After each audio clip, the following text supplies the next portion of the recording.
Welcome to the Create What You Speak podcast.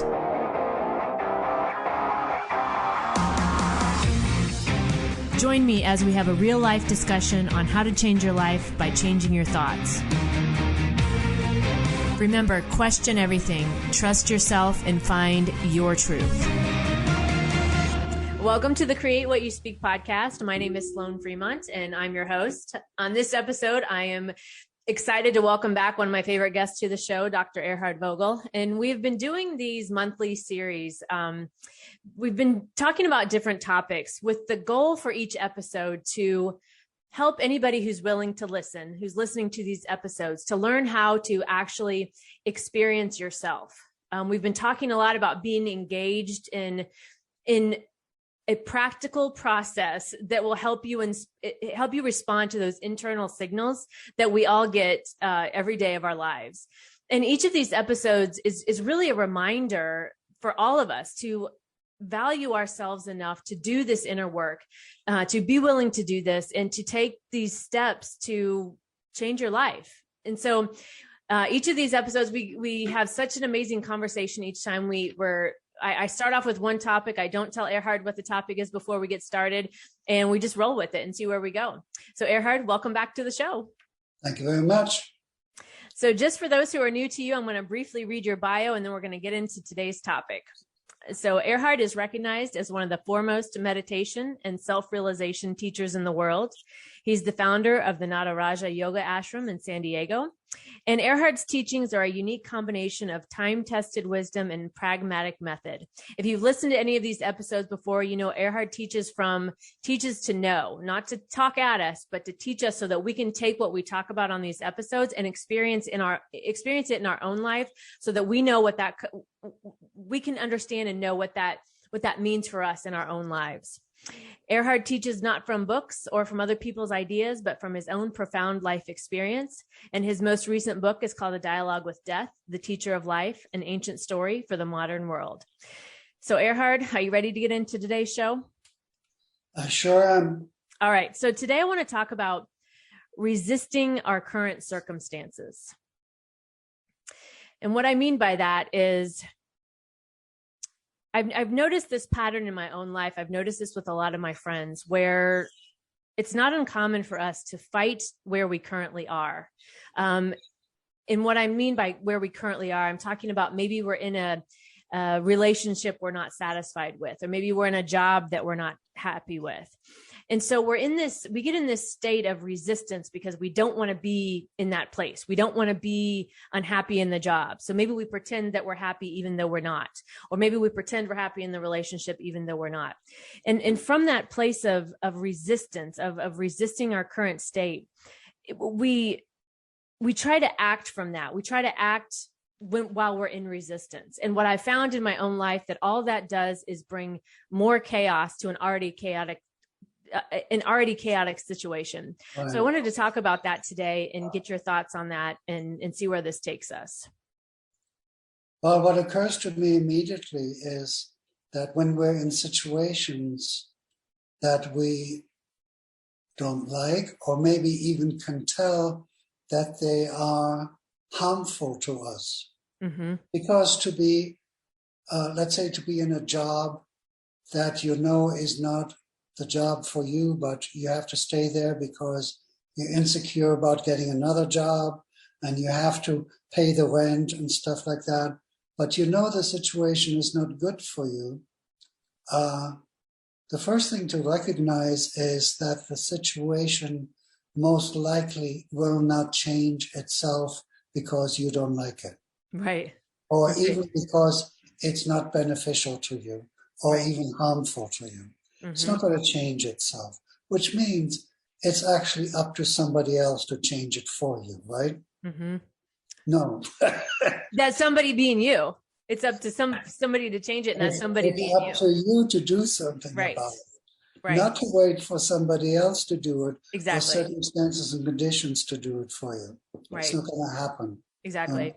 So that's the first point, that it's your opportunity, not only your responsibility, but your opportunity to be a master in your life, be an expert in your life, and be in charge and convert to situations that are beneficial to you.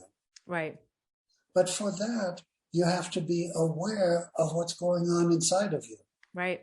Well, okay, I'm aware that I'm dissatisfied, that I'm angry, and so on. But are you aware of the fact that you're dissatisfied not because of the situation, but because you didn't do anything about it? Yeah. See, that's different. Yeah, it is. And as I mentioned at the beginning of the show about being able to respond to those internal signals, right? Because when we're unhappy, those internal signals are all right. They're all over the place inside of us, right? There's that internal chaos that we have going on, and those signals are trying to tell us something. And what I have found in my own life with my own patterning is the ignoring of those signals, right? Ignoring those signals.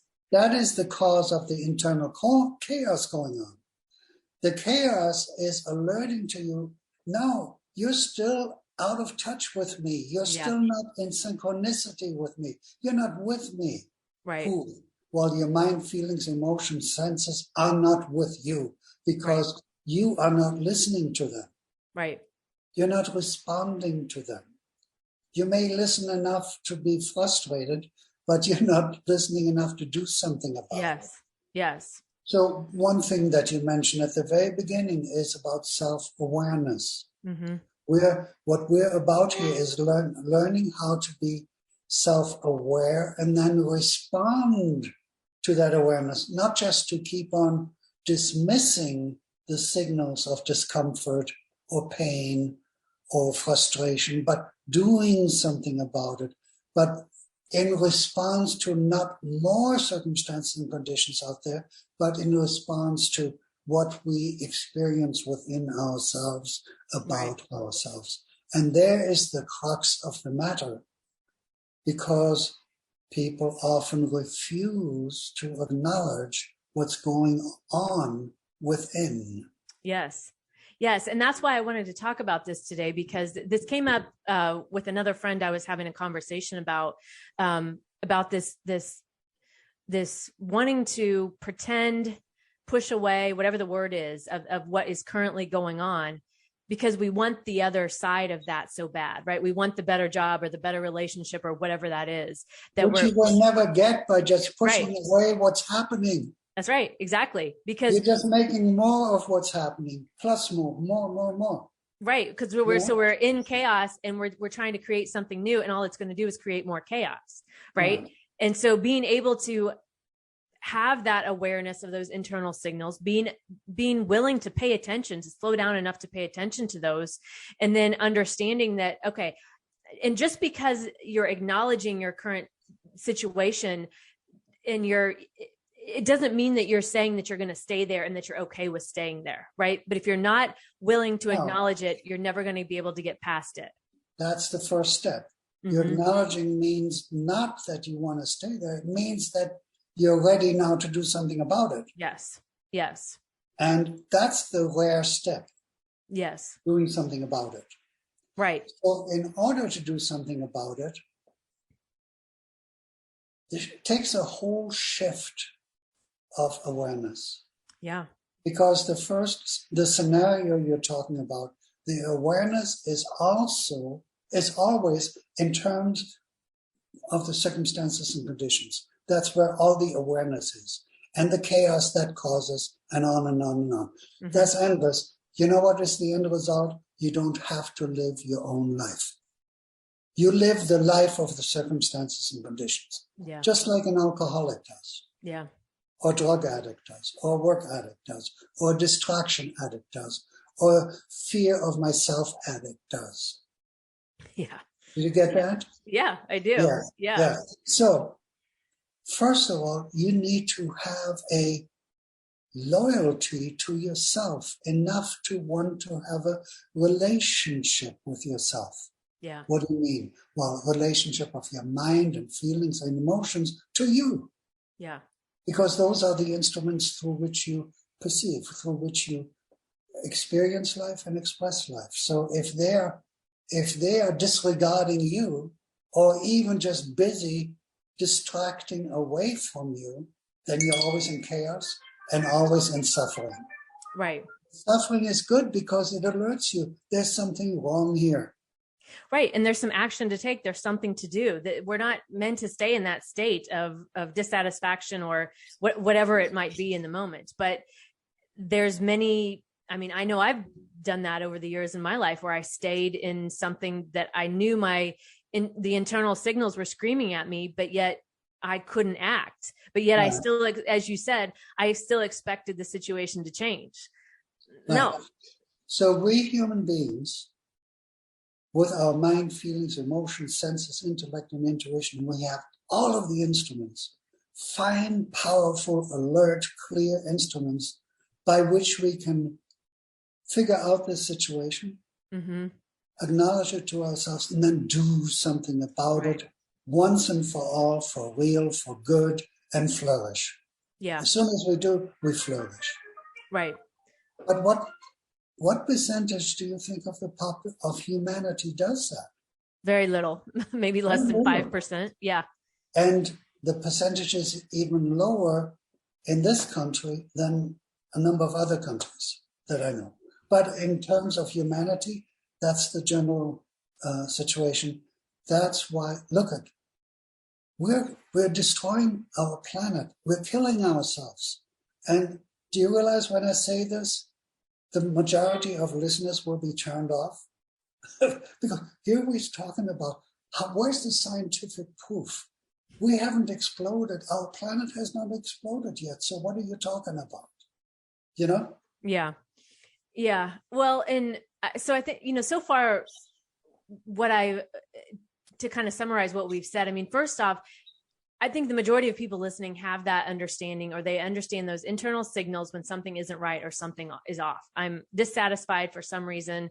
And so the awareness is that first step. Okay. I'm aware of something. Sloan, is the next step, if I don't do something about this now, my life is continuing to fall apart. Yes. Is that awareness there? Yes, it's having that. Yes, exactly. Having that awareness of dissatisfaction or, whatever the situation is, having the awareness enough to understand that what I'm experiencing is the situation. I'm asking for something more in this situation, whatever more is. New job, new relationship. I'm just using those examples because they're simple, but having that awareness and I think what I've noticed in my own life is when I have the awareness, what I often did would fight the awareness. I would want to fight it, and I don't want it. I don't want that awareness. So I don't want to have to think about it or have to acknowledge it. Right. So it was this constant internal battle of fighting it, which was me fighting my own story, really, my own what I am currently living. But that's why I pointed out also that just because we're aware of the situation, it doesn't mean we're accepting it or that we're going to stay in it for the rest of our lives. That wanting to reject the awareness is actively embracing a continuation in a life where you suffer your own dysfunctions. Yeah. Yeah. Which is the main effect on many people's lives. Yes. So let's say that again, that rejection of where you currently are and not wanting to. Rejection of that awareness, right? Yeah. Rejection of the awareness. Is actively embracing the continuation of that suffering. Yes. The suffering of those dysfunction, right? Yeah. And I think I've spent a lot of time in that. And when we're in that state, when we're rejecting that awareness and we're in that loop of that suffering, it's very easy, like you talked about earlier, to then blame other people or expect somebody else to come in and save us, fall into that victim mentality or that victim mode because we're suffering and we're looking for relief from the suffering, but we're causing our own suffering. No, they are distractions by which you guarantee to continue and heighten your suffering. Yeah. And it's in many cases, it's conscious. Mm-hmm. People are aware that they're doing it while they're doing it and continuing to do it. Yeah. Remember I told you about the story about the nurse who once said after a retreat, everything that you said here is wonderful and would have me feel healthy and strong and peaceful and clear. But I know I'm not going to do it because I've suffered all my life and I'm good at it. I mean, yeah.